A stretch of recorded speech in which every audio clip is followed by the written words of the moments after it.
neutrófilo ele é muito confundido com o eosinófilo. Por quê?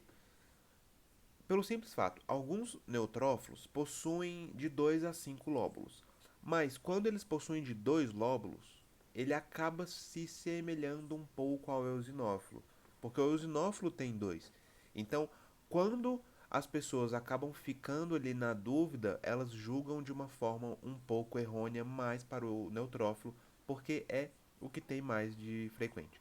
Então, isso pode gerar algumas consequências graves.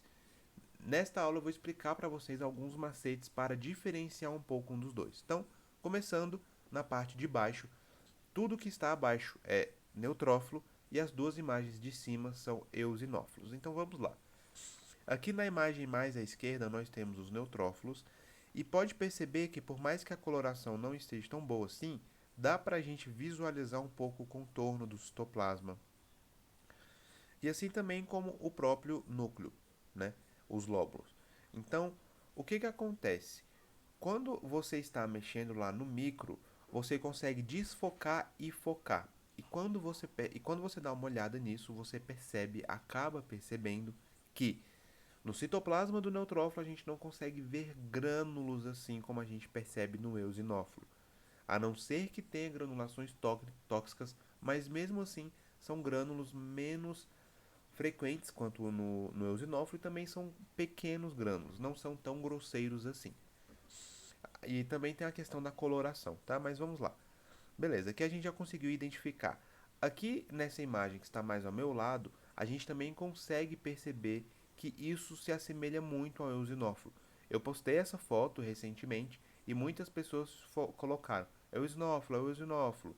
E quando eu falei, não, é realmente um neutrófilo, devido a uma coloração muito forte do eosina, muitas pessoas falam, nossa, mas qual é o sentido disso? Justamente porque às vezes, no dia a dia, na prática, não é você quem vai fazer a lâmina. Você não sabe como foi feita a confecção da lâmina. E você tem que lê-la mesmo assim. E também tem uma outra questão que alguns locais acabam utilizando POPs diferentes, padronizações diferentes. Então, eu já vi locais que trabalhavam com o tempo, por exemplo, do panótico de 5, 10, 15, 20 e até 25 segundos em cada um dos corantes. Ou seja, isso vai gerar complicações se você ir pela coloração, porque a coloração dentro de cada local é diferente. Então, aqui em cima a gente já consegue perceber um pouco mais que o eosinófilo ele já tem uma coloração um pouco mais rosa, mais laranjada, um pouco mais forte. E tudo bem que a imagem está até um tanto quanto desfocada, mas já dá para a gente começar a perceber a questão dos grânulos aqui, que já são um pouco mais grosseiros. E tanto dessa imagem da esquerda quanto nessa ampliada aqui da direita, tá? Então olha só, compara a imagem de cima com a de baixo.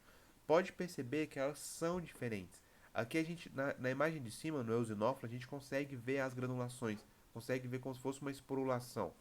Enquanto que na de baixo, você consegue perceber que está numa coloração, sim, mas está relativamente mais densa. Não tem uns grânulos, está como se fosse arrastado, digamos assim. Então, eu vou mostrar aqui um pouco um vídeo também para vocês que acaba demonstrando um pouco mais isso. Quando a gente sobe e acaba percebendo no micro, olha só, tudo bem que é rápido, mas não dá para ver tanto assim os grânulos no citoplasma. Mas quando a gente desce novamente e vai lá no eosinófilo e faz isso, já dá para perceber um pouco mais que tem algo ali, que não é totalmente, digamos assim, livre, sem espaço, vazio, que é o que acontece um pouco mais no neutrófilo. Então, sempre quando você estiver varrendo ali o microscópio, a lâmina, verifique o micro e tenta reparar nessa questão do citoplasma, nessa questão do grânulo. Isso ajuda tanto quanto na hemato quanto em outras lâminas também. Por exemplo, é muito fácil de se confundir uma hemácia e um leucócito quando a gente fala de amostra de urina, na uranálise. Na lâmina de urina, às vezes tem alguns leucócitos que eles têm um pouquíssimo grânulo, então acaba confundindo um pouco com a hemácia que já é mais vazia. Ou tem algumas questões da hemácia que pode também levar à confusão com o leucócito diretamente. Então, fez a varredura da lâmina, achou um eosinófilo, achou um leucócito, achou uma hemácia ali, mexe no micro, verifica a questão dos grânulos, Porque isso que vai te ajudar a diferenciar a questão de a separar um eosinófilo de um neutrófilo. Não vá pela coloração, não só pela coloração, porque novamente a confecção não pode ter sido feita por você. Você não vai saber como foi feita, e isso pode te gerar complicações.